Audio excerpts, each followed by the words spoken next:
नमस्कार। शाहरुख खान की जवान रिलीज हो गई है दोस्तों, और इस वक्त टिकट खिड़की पर बॉक्स ऑफिस पर धमाल मचा रही है।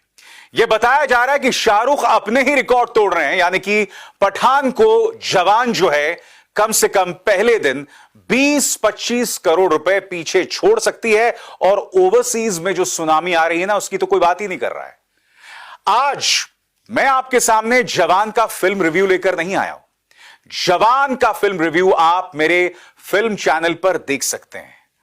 आज मैं आपके सामने एक बहुत ही दिलचस्प विषय लेकर आया हूं।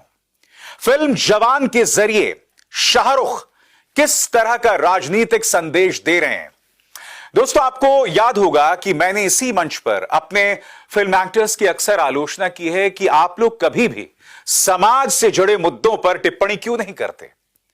वो शिकायत शाहरुख खान अपनी इस फिल्म से दूर कर रहे हैं। दोस्तों, क्या आप जानते हैं कि अपनी इस फिल्म में शाहरुख 3 मुद्दों की बात करते हैं। मुद्दा नंबर 1, किसानों की आत्महत्या। आप जानते हैं दोस्तों, किसानों की आत्महत्या और किसानों से जुड़ी समस्याएं, किसानों को लेकर मोदी सरकार जो 3 कृषि कानून लाई थी, उसको लेकर किसानों में मोदी सरकार कितनी अलोकप्रिय हो गई थी। 500 किसान जो हैं वो आंदोलन करते करते मर गए थे। आपको यह भी याद होगा कि सत्यपाल मलिक जब प्रधानमंत्री से मिलने पहुंचे थे, तब प्रधानमंत्री ने कहा था उन्होंने मेरे लिए जान थोड़ ना दी है।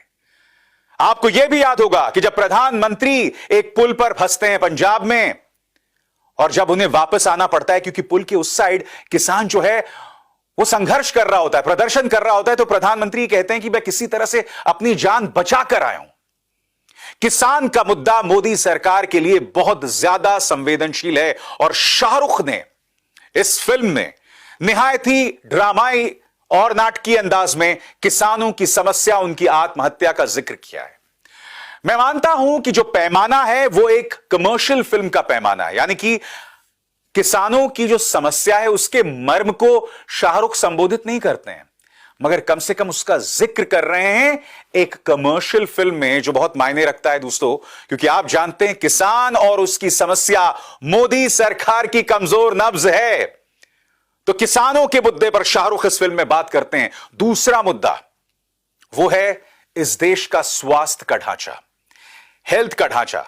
इस फिल्म में दोस्तों एक सीन है जहां बड़ी तादाद में बच्चे जो हैं एन्सेफेलाइटिस की वजह से उनकी मौत हो जाती है। आपको याद है गोरखपुर में वो अस्पताल जहां बड़े पैमाने पर बच्चे मारे गए थे क्योंकि एन्सेफेलाइटिस के शिकार बच्चों को ऑक्सीजन टैंक्स नहीं मिले थे, और डॉक्टर कफील खान जिन्होंने उन बच्चों को बचाने की कोशिश की थी, उन्हें इनाम देने के बजाय योगी सरकार ने उन्हें अनर्गल झूठे एनएसए के केसेस में जेल में डाल दिया था। आपको यह भी याद होगा उस वक्त के स्वास्थ्य मंत्री सिद्धार्थनाथ सिंह ने वो शर्मनाक बयान दिया था, और वो बयान क्या था? वो बयान ये था दोस्तों कि अगस्त के महीने में तो ये मौतें होती ही हैं।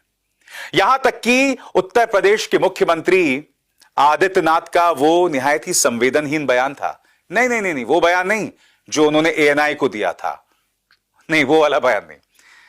आदित्यनाथ साहब ने कहा था अपने एक बयान में कि मां बाप ये ना सोचने लगे कि उनके बच्चे जो हैं उनकी परवरिश या उनकी देखरेख की जिम्मेदारी सरकार की होती है।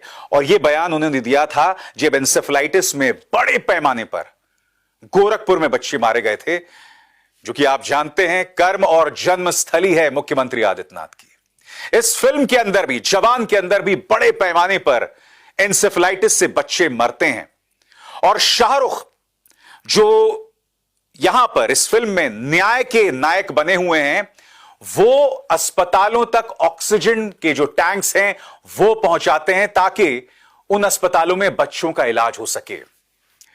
यानी कि चाहे किसान हो, चाहे एन्सेफेलाइटिस से मरने वाले बच्चे हों, और ये दोनों ही मुद्दे प्रधानमंत्री नरेंद्र मोदी और मुख्यमंत्री आदित्यनाथ की कमजोर नब्ज हैं, फिर भी शाहरुख खान इसे अपनी फिल्म में उठा रहे हैं दोस्तों। क्योंकि आपको याद होगा इस ट्रेलर में वो डायलॉग भी है कि बेटे को हाथ लगाने से पहले बाप से बात कर।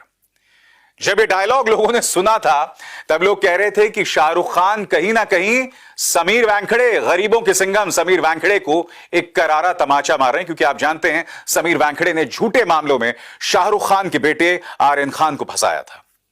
मुझे तो लगता है ये जो उनका डायलॉग है वो समीर वानखेड़े के लिए कम बल्कि भाजपा सरकार के लिए ज्यादा है। मगर अभी इंतजार कीजिए साहब, सिर्फ एंसेफेलाइटिस और किसानों के मुद्दे पर शाहरुख बात नहीं कर रहे हैं। शाहरुख ने एक और मुद्दे की बात की है जो फिल्म के सेकेंड हाफ में अंत में आती है। जब वो जनता को संबोधित करते हैं, वो उंगली दिखाते हुए कहते हैं कि इस उंगली की इज्जत कीजिए। क्यों? क्योंकि इस उंगली पर इंक लगती है, वोट की इंक लगती है। और वो कहते हैं कि जब आप लोगों को चुने 5 साल के लिए तो दिमाग का इस्तेमाल करें। उन लोगों को न चुने जो लोग क्या करते हैं, धर्म के नाम पर, जात के नाम पर हमें बांटते हैं, काटते हैं। तो आप समझ सकते हैं दोस्तों, धर्म के नाम पर बांटने का आरोप किस पॉलिटिकल पार्टी पर लगता है। शाहरुख अपनी इस फिल्म के जरिए यह तीसरा संदेश भी देते हैं। कायदे से मुझे 4 कहना चाहिए था दोस्तों, क्योंकि एक चौथी बात भी करते हैं। इस फिल्म के विलन हैं विजय सेतुपति, जो एक आर्म्स डीलर का किरदार निभा रहे हैं। उनका एक डायलॉग है इस फिल्म में। उनका डायलॉग यह है कि भारत एक ऐसा देश है जहां की खनिज संपदा, वहां की लेबर का हम इस्तेमाल करके अपना धंधा बढ़ा सकते हैं। याद आया? याद आया, और आप भी समझ गए होंगे कि मैं किस चीज की तरफ इशारा कर रहा हूं। जी हां दोस्तों, जिस तरह से पिछले 9 सालों में हम देख रहे हैं कुछ खास उद्योगपतियों को भाजपा सरकार फायदा पहुंचाती है, और उनका नाम मुझे आपको बतलाने की जरूरत नहीं है। शाहरुख खान ने, जाहिर सी बात है वो नाम ले भी नहीं सकते हैं और लेंगे भी क्यों। शाहरुख खान ने बगैर उनका नाम लिए इस फिल्म में क्रोनी कैपिटलिज्म की भी बात की है। उद्योगपति जिस तरह से देश की खनिज संपदा को बर्बाद करते हैं अपने औद्योगिक हितों के लिए, उसकी बात भी शाहरुख खान इस फिल्म में कर रहे हैं। यानी कि शाहरुख 1 नहीं, 2 नहीं, 3 नहीं, बल्कि 4 अहम राजनीतिक संदेश इस फिल्म में दे रहे हैं। मैंने शाहरुख खान की लगभग सारी फिल्में देखी है दोस्तों, मगर ऐसी फिल्म जिसमें वो राजनीतिक संदेश दे रहे हैं मैंने आज तक नहीं देखी। फिल्म अच्छी है या बुरी है मैं उसकी बात नहीं कर रहा हूं दोस्तों। उसके लिए जैसे मैंने बताया, आप मेरे फिल्म चैनल जाइए, वहां पर उसका रिव्यू देखिए।